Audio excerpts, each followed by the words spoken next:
বিবাহ বিপাকে শোভন, এভাবে বোধহয় বলা যেতেই পারে। তার কারণ ডিভোর্সের যে মামলা, সেই মামলা শোভন চট্টোপাধ্যায় সেই মামলা খারিজ করে দেওয়া হলো।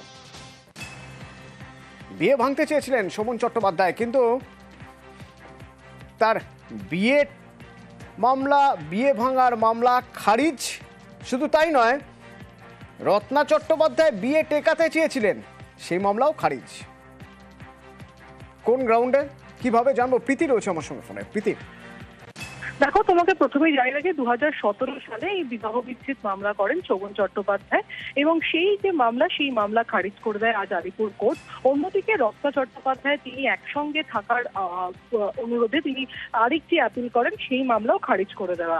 এবং যেটা জানা যাচ্ছে, এখনো পর্যন্ত আমরা যখন কথা বলি শোভন চট্টোপাধ্যায় এবং ঐশ্বরী বন্দ্যোপাধ্যায় তাদের সঙ্গে, তারা কিন্তু এই যে রায়, অর্থাৎ আলিপুর কোর্টের যে রায় তাদের বিবাহ বিচ্ছেদ মামলাতে খারিজ করে দিচ্ছে, সেই রায়কে চ্যালেঞ্জ করে তারা হাইকোর্টে যাচ্ছে। এবং খুব শীঘ্রই তারা কিন্তু এই যে বিবাহ বিচ্ছেদ মামলা, সেই মামলার যে রায় চ্যালেঞ্জ করে হাইকোর্টে যাবে।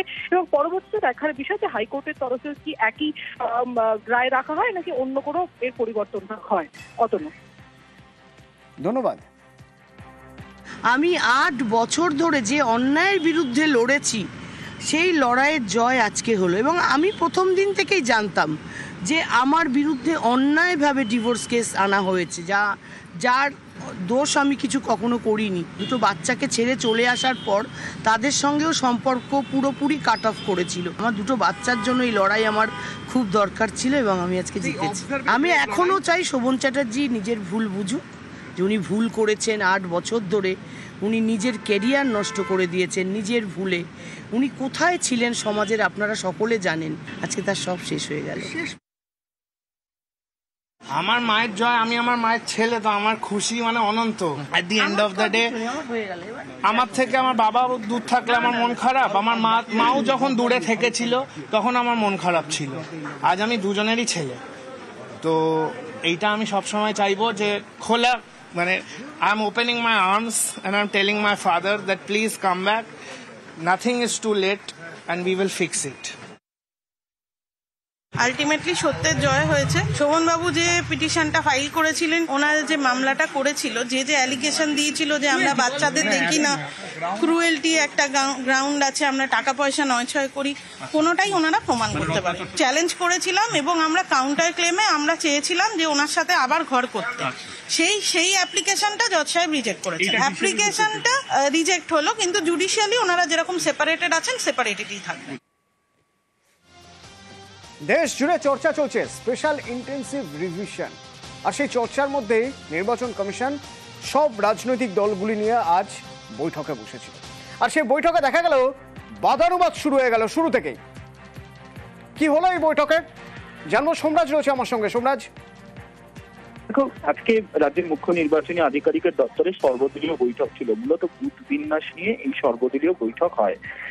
বুথ বিন্যাস নিয়ে বিভিন্ন জেলা শাসকদের রিপোর্ট যখন তুলে ধরা হয়, এবং সেই রিপোর্টে বলা হয় যে 24টি জেলা শাসক যে রিপোর্ট পাঠিয়েছেন বুথ বিন্যাস নিয়ে, সেখানে কোনো রাজনৈতিক দলেরই কোনো অভিযোগ নেই। বুথ বিন্যাস নিয়ে জেলা স্তরে বিভিন্ন রাজনৈতিক দলগুলিকে নিয়ে বিভিন্ন জেলা শাসকরা যে বৈঠক করেছেন, সেখানে জেলা স্তরে কোনো রাজনৈতিক দল থেকেই কোনো অভিযোগ আসেনি। সেই রিপোর্ট তুলে ধরা মাত্রই পিও দপ্তরের যে সর্বদলীয় বৈঠক, সেখানে একাধিক রাজনৈতিক দলের তরফে প্রশ্ন তোলা হয় এবং সেখানে শুরু হয় তুমুল বাক্য বিনিময়। তার কারণ বিশেষত বিজেপি, কংগ্রেস এবং সিপিআইএম এর তরফে প্রশ্ন তোলা হয় যে এটা কি করে সম্ভব যে কোনো রাজনৈতিক দলের তরফে কোনো অভিযোগ নেই, এবং সেখানেই জেলা শাসকদের নিরপেক্ষতা নিয়ে প্রশ্ন তোলে একাধিক বিরোধী দল। যদিও এই ইস্যু নিয়ে সরব হয়নি তৃণমূল কংগ্রেস, পাল্টা তৃণমূল কংগ্রেসের তরফে বৈঠকে সরব হয় এসআইআর নিয়ে, এবং সেখানে তৃণমূল কংগ্রেসের তরফে সরব হয় যে রাজ্যে কোনো রকম এসআইআর করা যাবে না, তা স্পষ্ট করে দেওয়া হয় বৈঠকে উপস্থিত থেকেই। বৈঠকের শুরুতেই এই ইস্যুকে কেন্দ্র করে তুমুল বাকবিতণ্ডা এবং বাক্য বিনিময় হয়।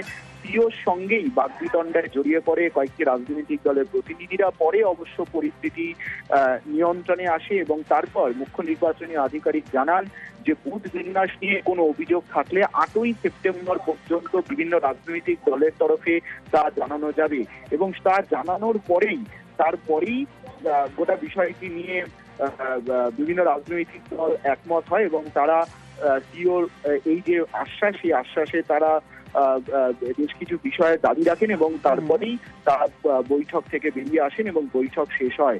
কিন্তু মূলত যে বুথ বিন্যাস নিয়ে আলোচনা, সেই বুথ বিন্যাস নিয়ে বিভিন্ন জেলা শাসকদের যে রিপোর্ট এসেছে, সেই রিপোর্টেই মূলত সন্তুষ্ট হতে পারেনি রাজনৈতিক দলগুলি এবং আজকের যে সর্বদলীয় বৈঠক, সেই সর্বদলীয় বৈঠক নিয়ে কোনো রাজনৈতিক দলই সন্তুষ্ট হতে পারলো না। অন্তত বৈঠক শেষে বিভিন্ন রাজনৈতিক দলের প্রতিক্রিয়াতে তেমনটাই উঠে এলো। ফলত যে উদ্দেশ্য নিয়ে আজ সর্বদলীয় বৈঠক হলো, অন্তত বলাই যায় সেই উদ্দেশ্যে সফল পেল না সিও দপ্তর। তার কারণ বুথ বিন্যাস নিয়ে যে আলোচনা যে জাতীয় নির্বাচন কমিশনকে রিপোর্ট পাঠাতে চেয়েছিল, তা আজকে সফল হলো না সিও দপ্তরে। আমরা যেটা বলতে চেয়েছি যে ইলেকশন কমিশন তারা নিরপেক্ষভাবে কাজ করবে। মাঠের রেফারি যদি ঠিক না হয় তাহলে খেলার রেজাল্ট কি হবে? মানুষের ভোটাধিকার কেড়ে নেওয়ার একটা প্রচেষ্টা চলছে, সেটা কখনো এসআইয়ের নাম করে, কখনো কোনো পলিটিক্যাল পার্টির প্রেসারে, বিভিন্ন নিয়ম কানুন করে। পশ্চিমবাংলায় এসআই হবে না।